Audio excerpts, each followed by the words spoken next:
लोचन पूजितां घ्रिसरोरुहं देवसिन्धुतरङ्गशीकर सिक्तशुभ्रजटाधरं चन्द्रशेखर चन्द्रशेखर चन्द्रशेखर पाहि माम्।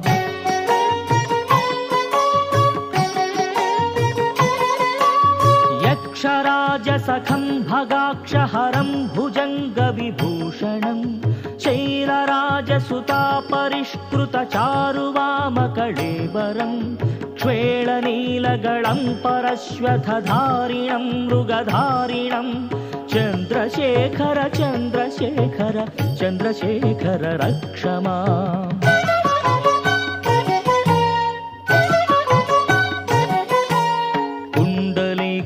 कुण्डलेश्वर कुण्डलं वृषवाहनं नारदादिमुनीश्वरस्तुत वैभवं भुवने